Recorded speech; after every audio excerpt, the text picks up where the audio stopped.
Hello everyone and very warm welcome to all my viewers. So in today's lecture I am going to tell you about the CAM pathway and law of limiting factor. So without wasting time, let's start with the CAM pathway. First of all, what does CAM stands for? So CAM stands for cressulation acid metabolism. Okay, CAM, cressulation acid metabolism. Now the next question is, which plant shows CAM pathway? So the plant which are found in or grow in extreme xeric condition, plants that grow in extreme xeric condition shows CAM pathway. What are xeric condition? Xeric means extreme hot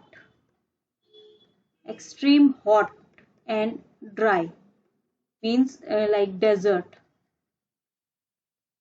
okay so जो plants desert में grow करते हैं उसमें CAM pathway देखने को मिलता है. क्यों, ऐसा क्यों? और यू में आस्क का क्वेश्चन कि आपने बोला था कि जो plant hot and dry condition में ग्रो करते हैं उनमें C4 पाथवे होता है. हमने लास्ट लेक्चर में डिस्कस भी किया था. So there is a one difference. C4 pathway जो होता है वो उन प्लांट्स में होता है जो कभी कभी हॉट या ड्राई क्लाइमेट को फेस करते हैं, रेगुलर नहीं होते.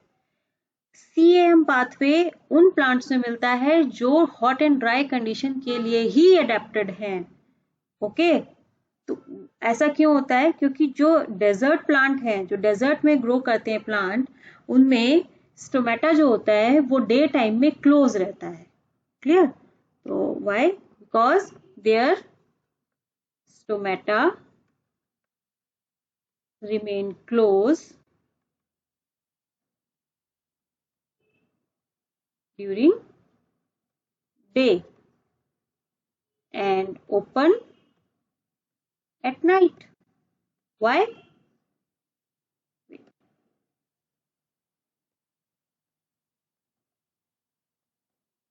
डे टाइम में उनके स्टोमेटा क्लोज रहते हैं, ये उनके लिए अडेप्टेशन है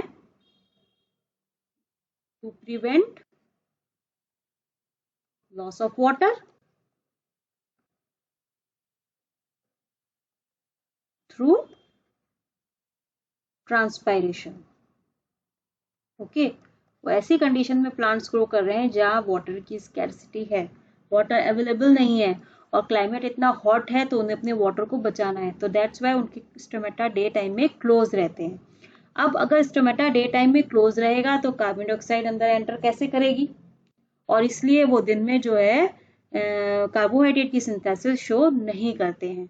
रात में क्योंकि कार्बन डाइऑक्साइड स्टोमेटा ओपन हो जाते हैं, कार्बन डाइऑक्साइड इजीली एंटर कर सकती है साइटोप्लाज्म में, सेल के अंदर, और वो फोटोसिंथेसिस या फोटोसिंथेसिस तो नहीं कहेंगे, जो कार्बोहाइड्रेट की सिंथेसिस है उसको शो करते हैं. ठीक है, क्या पाथवे है? I am telling you. एक क्वेश्चन है कि why do we call it CAM pathway? CAM crassulacean acid metabolism क्यों कहते हैं? बिकॉज ये जो है पाथवे सबसे पहले उन प्लांट्स में डिस्कवर किया गया जो क्रेजुलेसी फैमिली को बिलोंग करते थे. क्योंकि पहली बार उन्हीं प्लांट्स में देखा गया तो उनके नाम पर ही नाम दे दिया गया crassulacean acid metabolism. Okay so what I will write it here. It was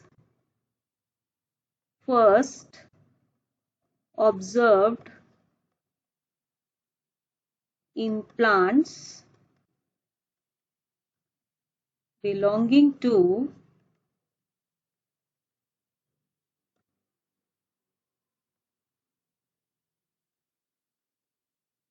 Gracilaceae family. Okay, hence the phenomena is called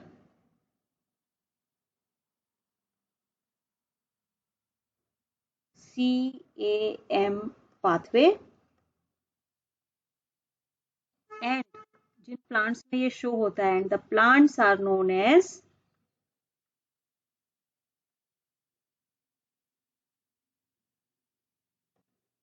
CAM plants. Clear? So let's move on the mechanism और metabolic pathway. क्या होता है देखो, ये एक मैंने mesophyll cell बनाई हुई है, ठीक है, मेसोफिल सेल है, ये स्टोमेटा है जो ओपन है, स्टोमेटा जो कि ओपन है, ठीक है, ये नाइट टाइम है. अब हो क्या रहा है नाइट में, आप देखो कार्बोहाइड्रेट जो कुछ भी है यहाँ पर at night it will be converted into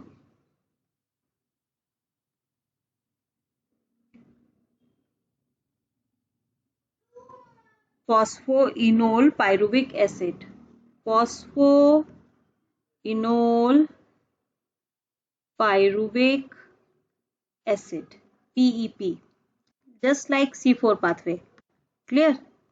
This phosphoenol pyruvic acid then converted into oxaloacetic acid.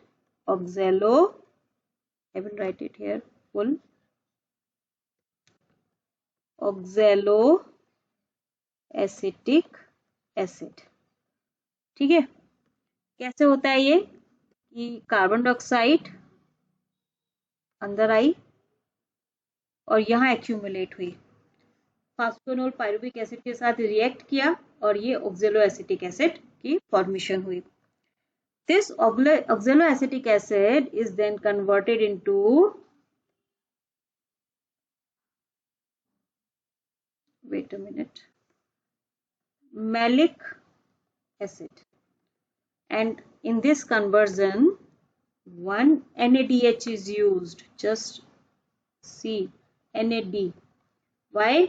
क्योंकि NADPH नहीं है यहाँ पे, लाइट रिएक्शन नहीं हो रही है, प्रोसेस नाइट में हो रही है, तो ये रेस्पिरेशन में जो NADH प्रोड्यूस होता है ना, ये इसको यूज कर लेगा ऑक्सैलोएसिटिक एसिड, और ऑक्सैलोएसिटिक एसिड कन्वर्ट हो जाएगा मैलिक एसिड में, ठीक है, और ये malic acid then it will be stored in vacuole,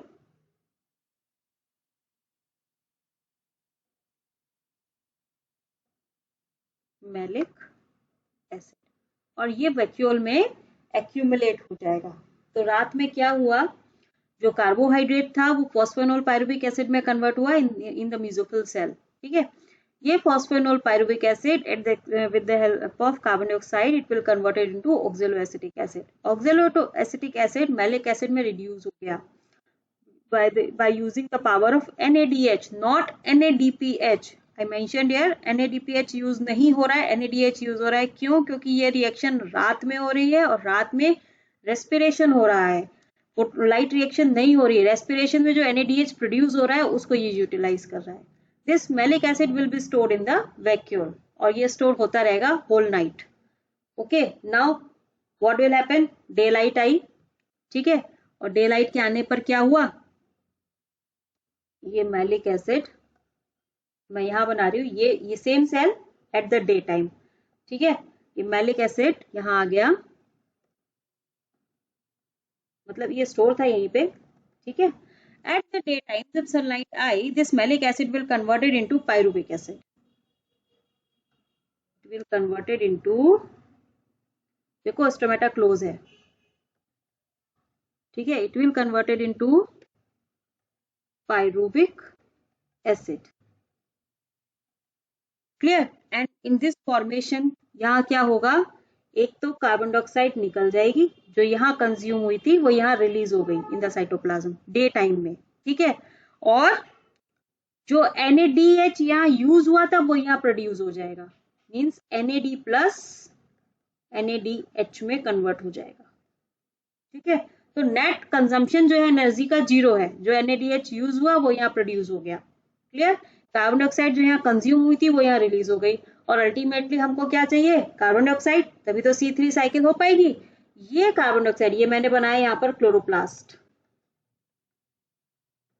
ठीक है। तो जैसे ये कार्बन डाइऑक्साइड रिलीज हुई, it will enter into the chloroplast, और यहाँ पर क्या चल रही है? C3 साइकिल, ठीक है। यहाँ C3 साइकिल चल रही है और ये इसमें एंटर कर गई C3 cycle. I am not going to write in detail, ठीक है।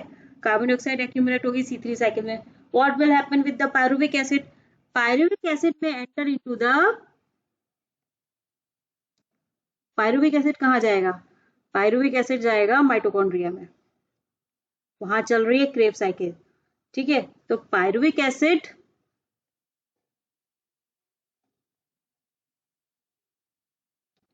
may enter into the mitochondria,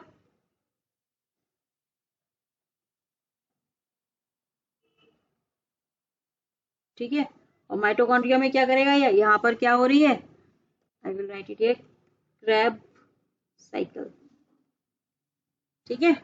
और पायरुविक एसिड में कन्वर्ट इनटू कार्बोहाइड्रेट,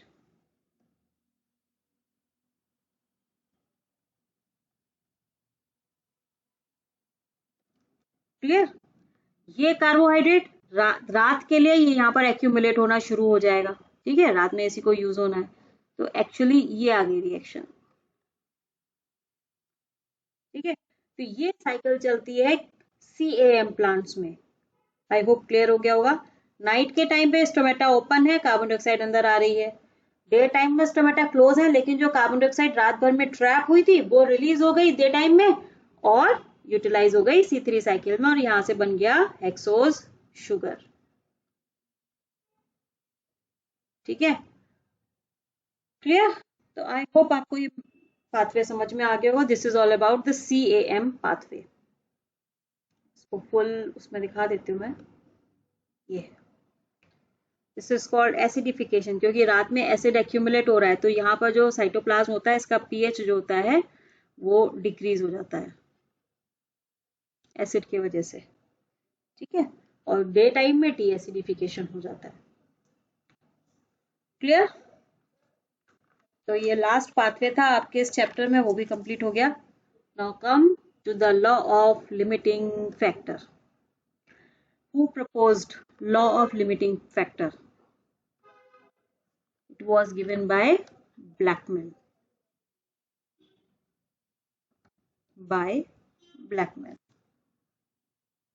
ठीक है।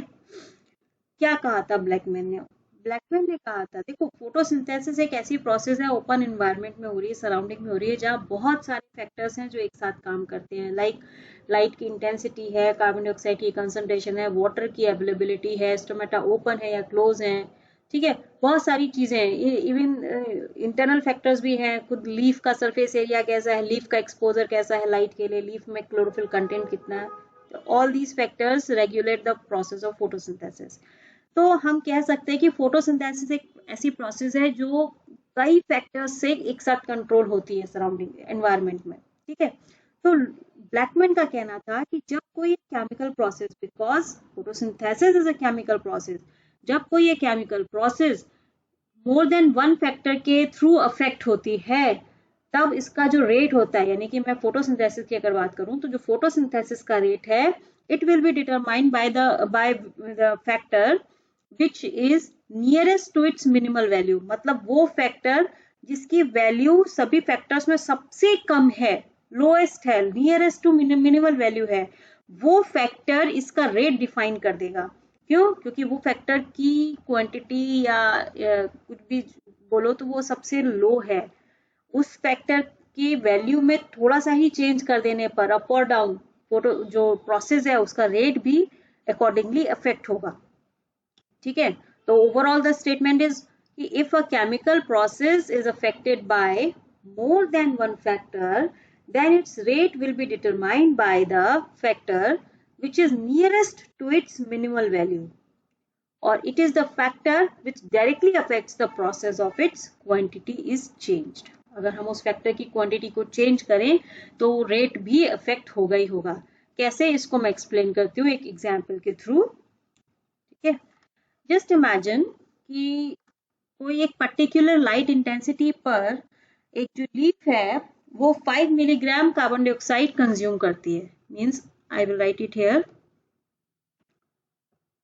at a particular light intensity, I will say x. ठीक है, a leaf can utilize 5 milligram of carbon dioxide per hour. Okay. मैंने उस इंटेंसिटी को x कह दिया. ठीक है, दूसरी चीज यहाँ पर कि अगर कार्बन डाइऑक्साइड एब्सेंट है, if carbon dioxide is absent, photosynthesis will not occur. ठीक है, अब लाइट इंटेंसिटी तो हमको मिल रही है बट कार्बन डाइऑक्साइड बिल्कुल नहीं है, जीरो है. तो जस्ट एक ग्राफ को आप यहाँ पर देखो, wait a minute, just have a look. इसके y एक्सिस पर मैंने बनाया है photosynthetic rate. I will show it photosynthetic rate and on the x axis I will draw the carbon dioxide concentration. So initially when the carbon dioxide concentration is zero means ये A point में डाल रही हूँ यहाँ पे आप assume कर लो, तो फोटोसिंथेटिक रेट भी क्या होगा, जीरो. लाइट इंटेंसिटी हमने एक्स पे फिक्स रखी है. लाइट इंटेंसिटी जो है वो है एक्स, और एक्स क्या है, इसकी मिनिमम वैल्यू है, मिनिमम है इस समय इंटेंसिटी. ठीक है, अब कार्बन डाइऑक्साइड की कंसंट्रेशन आप सिस्टम में क्या करो, धीरे धीरे इंक्रीज करो.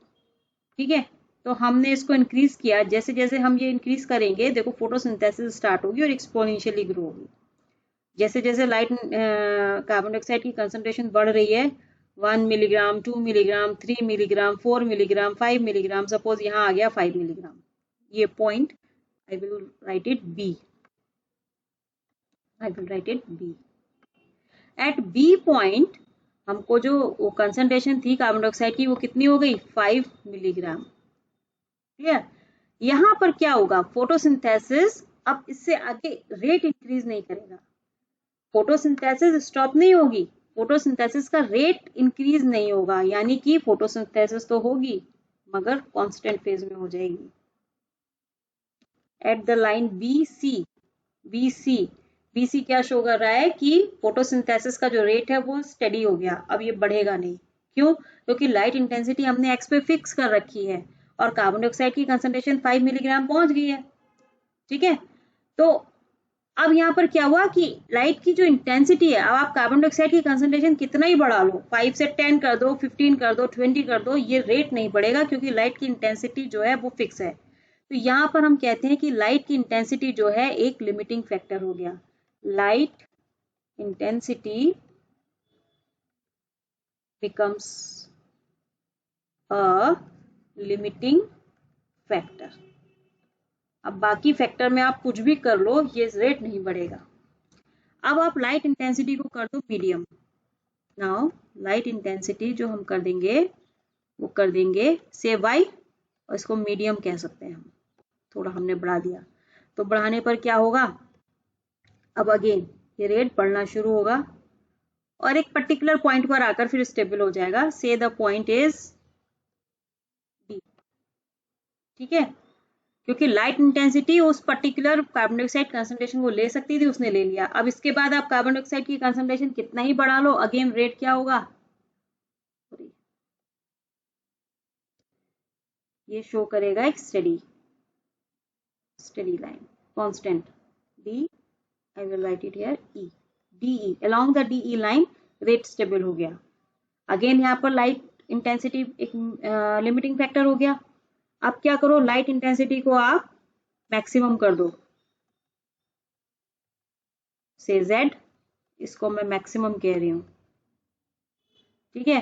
क्या होगा, अब लाइट इंटेंसिटी आपने बढ़ा दी ना, तो फिर से क्या होगा, फोटोसिंथेसिस स्टार्ट हो जाएगी, रेट बढ़ेगा बढ़ेगा बढ़ेगा बढ़ेगा, लेकिन एक पर्टिकुलर पॉइंट पे जाके फिर स्टेबल हो जाएगा, से द पॉइंट F, और यहाँ पर क्या होगा, ये स्टेडी हो जाएगा,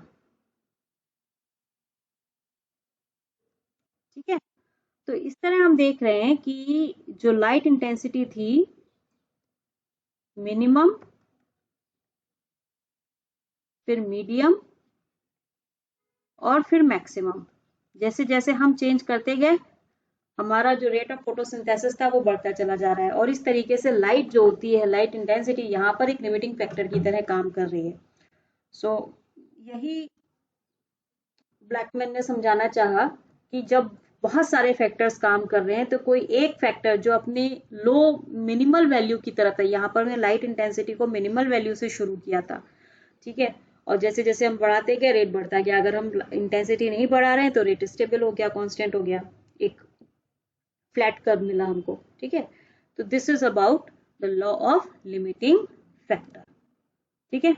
now come to the last point, जैसा कि मैंने अभी बताया कि फोटोसिंथेसिस का रेट एक्सटर्नल और इंटरनल दो तरीके के फैक्टर्स होते हैं जिस पर ये डिपेंड करती है फोटोसिंथेसिस। वन बाय वन इसको डिस्कस कर लेते हैं। If we talk about the external factors, तो पहला है यहाँ पर लाइट। लाइट की अगर मैं बात करूं तो of total solar radiation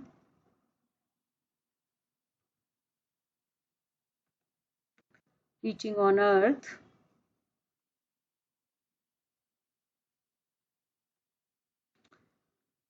only 2% is used in photosynthesis. Clear? And 10% is in metabolic activities.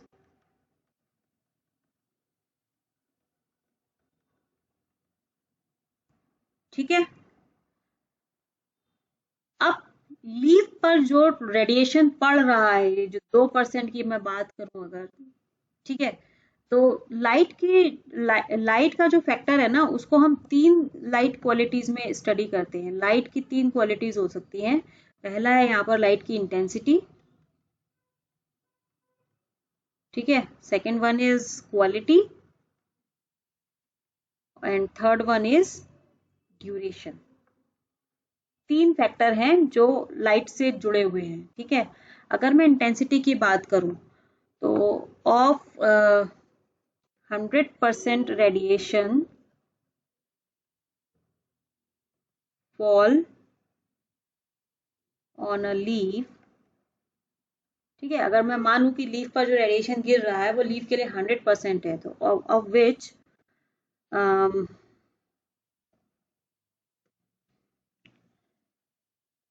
इसका 80% तो एब्जॉर्ब हो जाता है लीफ के थ्रू, 10% रिफ्लेक्ट हो जाता है, एंड द रिमेनिंग 10% ट्रांसमिट हो जाता है, ठीक है। If I talk about the quality, अभी पढ़ा है फोटोसिंथेसिस में कि blue and red light shows maximum photosynthesis, और we write it, photosynthesis is maximum in red and blue light. Other light wavelength पर फोटोसिंथेसिस होगी मगर मैक्सिमम नहीं होगी, ठीक है।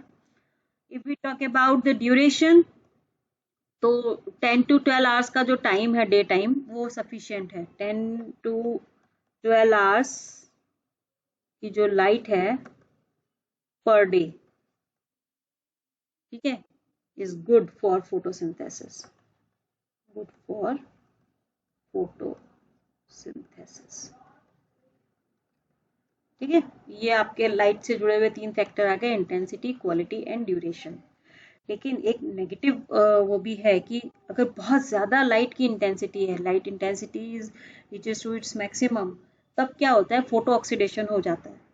ठीक है, what I will write it here कि at very high light intensity photo oxidation of constituents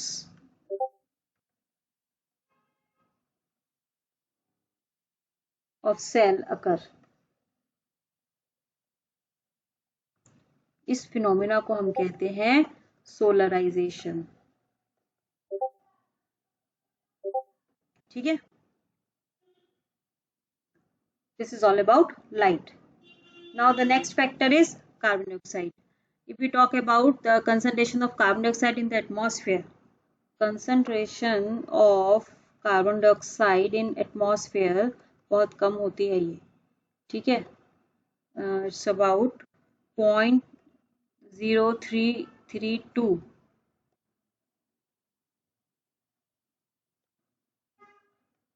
0.32% by volume. और इतनी कम क्वांटिटी की वजह से ये एक लिमिटिंग फैक्टर बन जाता है ना, because of this act as limiting factor. ठीक है, अगर कार्बन डाइऑक्साइड की कंसंट्रेशन धीरे धीरे बढ़ाई जाए तो रेट ऑफ फोटोसिंथेसिस बढ़ता है। कब तक? जब तक कि कार्बन डाइऑक्साइड 1% तक ना पहुंच जाए बाय वॉल्यूम। ठीक है, तो आई विल राइट इट कि if carbon dioxide concentration increases such that light and temperature दोनों को हम स्टेबल कर दें, light and temperature are not limiting factor, मतलब ये भी इंक्रीज हो रहे हैं। ठीक है, then rate of photosynthesis increases up to 1% of carbon dioxide concentration. ठीक है, लेकिन अगर इसके बियॉन्ड बढ़ता है, वेरी हाई कंसंट्रेशन पर, क्या होगा, ये टॉक्सिक हो जाएगी। Very high carbon dioxide concentration is toxic to plants and toxic होने की वजह से क्या होगा, it inhibit photosynthesis। Clear? So this is all about carbon dioxide. Now the next factor is temperature. If we talk about temperature, rate of photosynthesis increases with increase in temperature. Okay, the rate of photosynthesis increases with increase in temperature, but कब तक? ऐसा थोड़ा ना कि 100 degree कर देंगे, up to 40 degree centigrade. ठीक है, अब 40 degree centigrade what will happen, rate decreases. क्यों डिक्रीज कर जाएगा? क्योंकि हाई टेम्परेचर पर साइटोप्लाज्म स्ट्रोमा में मिलने वाले एंजाइम डीनेचर होने शुरू हो जाएंगे, क्योंकि डार्क रिएक्शन पूरी एंजाइमेटिक रिएक्शन है, तो उसका सीधा सीधा कनेक्शन है टेम्परेचर के साथ। Because I will write it here, because at high temperature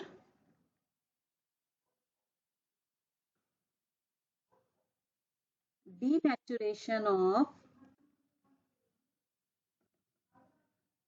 enzymes occur which inhibits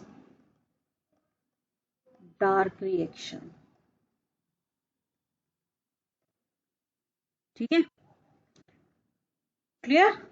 This is all about the temperature. Next come is water. Water generally act as a inhibitory factor because water rarely acts as limiting factor. क्यों?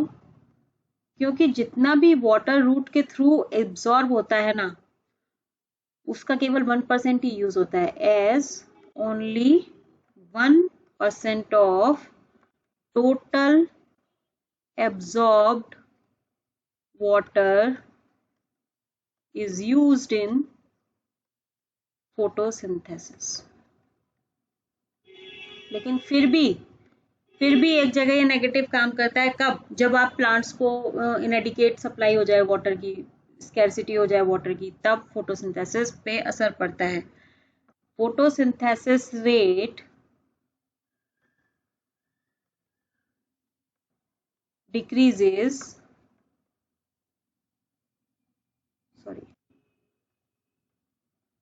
photosynthesis rate decreases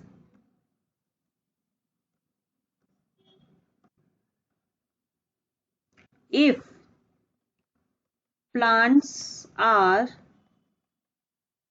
inadequately supplied with water. ठीक है. Next comes is the oxygen and it is the last external factor which affects the photosynthesis. और कैसे, ये तो आपने photo respiration में देख ही लिया है. तो oxygen acts as inhibitory factor. Inhibit ही करेगा. किस किस केस में? Number 1, it favors rapid respiration. जितनी ज्यादा ऑक्सीजन उतना ज्यादा रेस्पिरेशन. उससे होगा क्या? which utilizes common intermediates.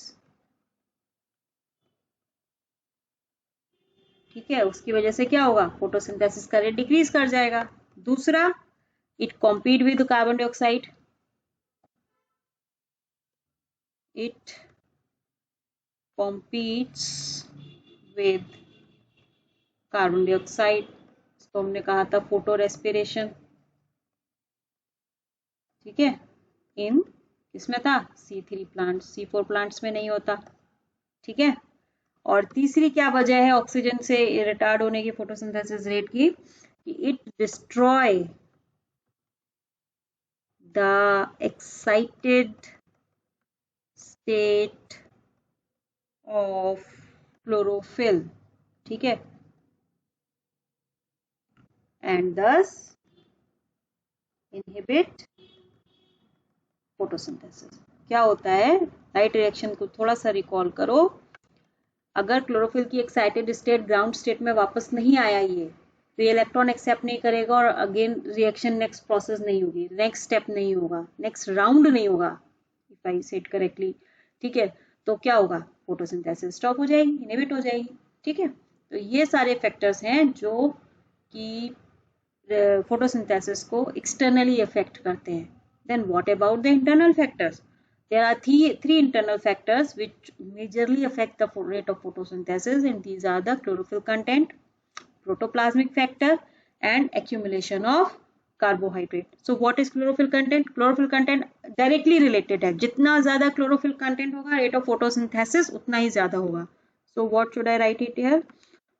Chlorophyll content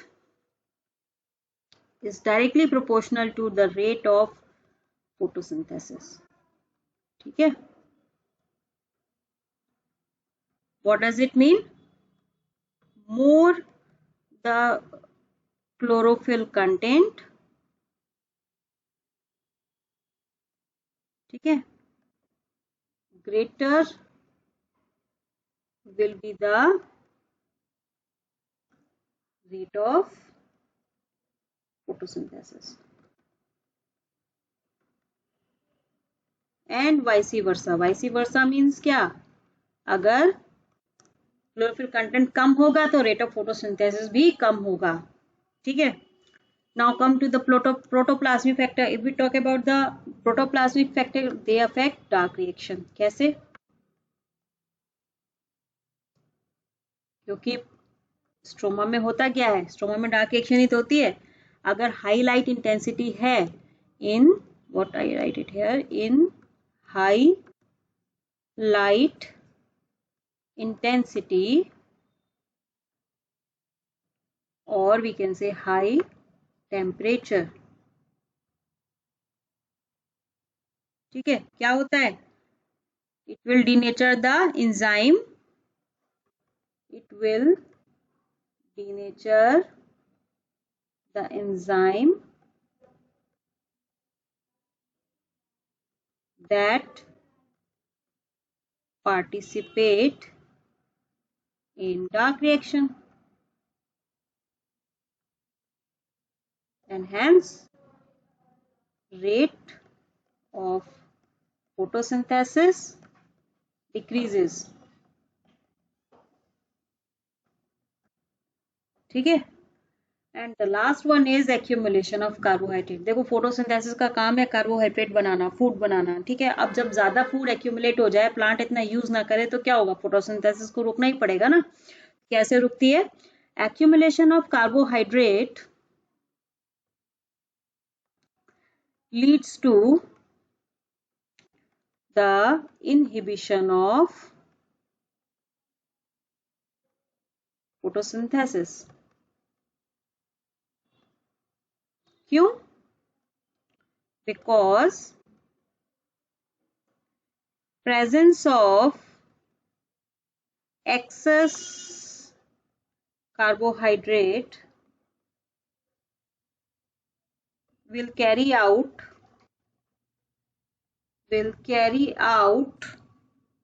more respiration. ठीक है. Sugar is converted into starch.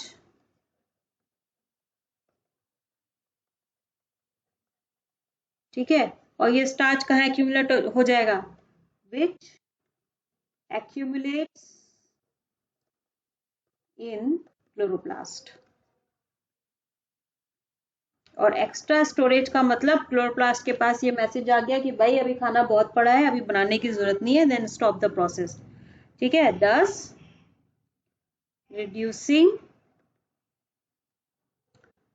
rate of photosynthesis. ठीक है. So in this way these three factors affect the rate of, three internal factors affect the rate of photosynthesis. And with this your chapter is finished. Okay. I hope आपको समझ में आया होगा पूरा process. अगर आपने ध्यान से पढ़ा है तो आपको शायद बहुत इजी लगेगा कि फोटोसिंथेसिस में कुछ भी नहीं है. ठीक है. Nothing is there.